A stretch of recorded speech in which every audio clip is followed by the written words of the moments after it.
Well, hello, friends. Mark Holmes here with my buddy Cowboy Joe Boo. And as always, thank you guys for watching, commenting, and subscribing to the Joe Boo Sports Report. Without you guys, this doesn't work. Let's get open for business and let's wake up the football gods here this Saturday afternoon as we sit 117 days, 4 hours, 36 minutes, and 50 seconds away from kickoff of the 2019 season.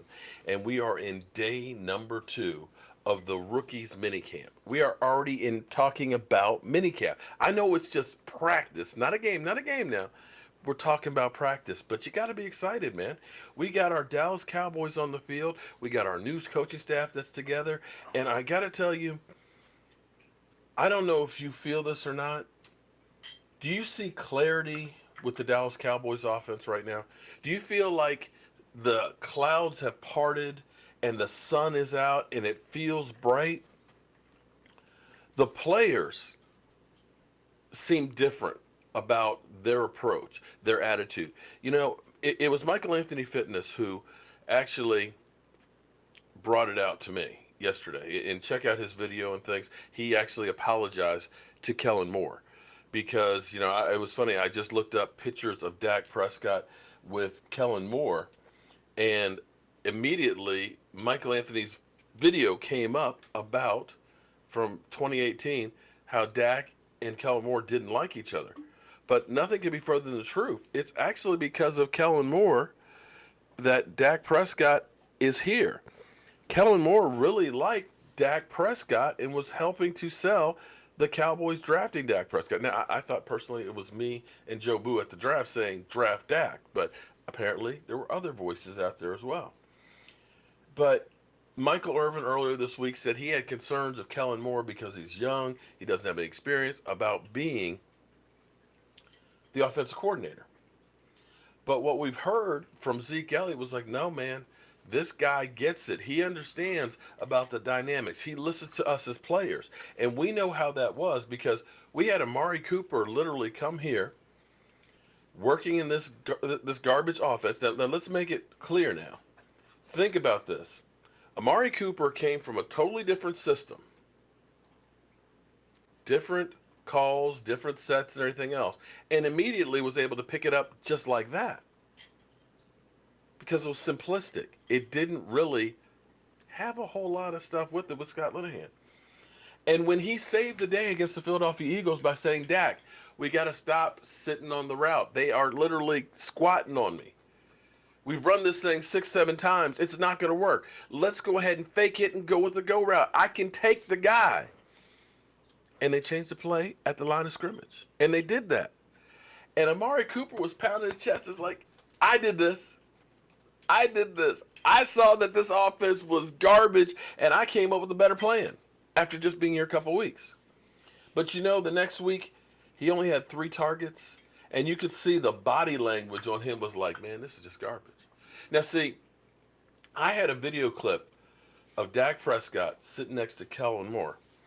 And to me, it was like Dak was just checked out of Kellen Moore. But apparently, it wasn't that he was checked out of Kellen Moore. It was like he's just checked out of this offense and just like, this is just garbage. It was Scott Linehan and the play calling. And apparently, the players did not like him at all because we knew Cole Beasley was like, when the season was over, I'm out of here. But once Scott Linehan got fired, it was kind of like, well, maybe let me see how much money I can get there.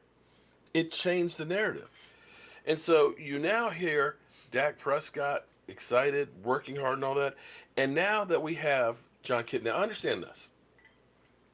Some people killed Kellen Moore during the season because they said, oh, Dak Prescott regressed. Look how he's playing the first half of the season. But I sit here and I keep grabbing these numbers because it's really relevant. Because Kellen Moore became the quarterback's coach in the beginning of the season, and Dak Prescott, first 8 games, is only throwing 208 yards with 89 QBR. But it takes time to get in shape. Now, we know Amari Cooper came, but you can look at Dak Prescott went from this last year, because he started out the season really good, and then he went downhill in 2017. And that downhill continued until Amari Cooper got there, and you had Kellen Moore coaching. And when he finished up the year, he had a 102 QBR, averaging 278 yards a game, throwing for 7.63 yards per completions, 12 touchdowns, and only 3 interceptions. So maybe it was Kellen Moore that was kind of steering him and making him a little bit better there. But I think Jon Kitna, tactician-wise, will be better at teaching Dak the nuances because Kitna had more playing time. He was a journeyman, we know. But I think that the actual skill sets, the steps, the arm action, all of these things, reading it and stuff, that Jon Kitna will be better with that. Whereas Kellen Moore will be the mad scientist that's calling the plays. They're two completely different roles. One's like being the CEO who, I don't know how you don't have to know how you make the sausage. I just want you to make the sausage, and here's how you're going to go about it. Jon Kitna is teaching him how to make the sausage. But Jon Kitna, who said today that he had other opportunities in the NFL during his playing career, but it was his dream to coach at the high school level. He said there had been a few people in the NFL that if they'd offered him a job, he was going to take it, and one of those was Jason Garrett. He also said on Dak Prescott, he already has an elite mindset. He doesn't want to just be good enough or be very good or great. He wants to be the best. He wants to eliminate everything that's a maybe that he sees in his weaknesses. His drive is what sets him apart, I believe. Also, fortunately for me as a quarterback coach, he wants to be elite. He wants to be the best. He comes out every day asking the whys. Why am I doing this? He wants to know why it connects and how it's going to help him become an elite player for a long time. You know what? I love that. I absolutely, positively love that because a lot of times you start doing pretty good. And I think this is what happens to a lot of rookie quarterbacks. RG3 came in his rookie year and he was fantastic. He was revolutionizing the game. And when you seem like you're up on top and you're doing really well and it's like, oh, this is easy, you aren't hungry. You don't work as hard. And I think that's the thing that happens to a lot of players when they're young, that they figure, man, I got it. This ain't no big deal. And a lot of players where you see that's like, you know what, I don't need to go to OTAs. I'll be ready when the season comes. That's the difference of being good and being the best. Because you have to stay hungry. Every day, and you guys who watch me, and I'm not saying I'm great. I'm a long ways from being great. I'm like, okay, so I'm here. Great is way up here. But every day, I want to be moving in that direction. Every day, I work harder. I study. I find out things I don't know. I want to know, why does this work? Why does this happen? Because if you do that, you're getting better.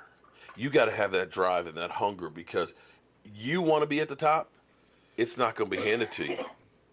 And I don't care how good you are. If you are not constantly working on getting better, that new guy, that young guy who's younger than you, quicker than you, now has better technology than you, he's going to pass you by if you are not constantly working on that craft. And these guys get it. Dak, a lot of people are like, Dak is this, Dak is that. Yeah, Dak's got a lot to work on. Got to work on his footwork. Got to work on his reads. Got to work on his accuracy. Yeah, just like each and every one of those players. But if we continue to work on these things with better coaching, better play calling, I'm excited. I think it matters. But in order to succeed at something, you have to believe it's going to work. The mind is a very powerful tool. Sometimes it doesn't matter what it is that you believe, but if you believe it hard enough, it'll happen. And I think that's going to be the difference of this Dallas Cowboys offense versus Scott Linehan's. They didn't believe in it. Listening to Mari Cooper and talk and how it sounded like his body language was, man, this play's not going to work. Man, if you don't believe it's going to work, you don't work as hard. But see, he knew in his mind, this is going to work. I'm going to beat that guy. I'm going to be getting this big-ass touchdown. And that excitement, that belief, that energy that you're getting from these guys is going to make the difference. Even if it's the same play called that but I don't know if I'm explaining this right. Even if it's the same garbage-ass offense, the fact that they believe it's going to work is going to make it work that much better. But I believe Kellen Moore is going to look at this stuff, and he's going to look to set himself apart in the same way as the guy who works under the master. When he gets his opportunity, he wants to do his own path. He wants to not fall in the shadows of Scott Linehan. Ain't much of a shadow. He wants to make his own path.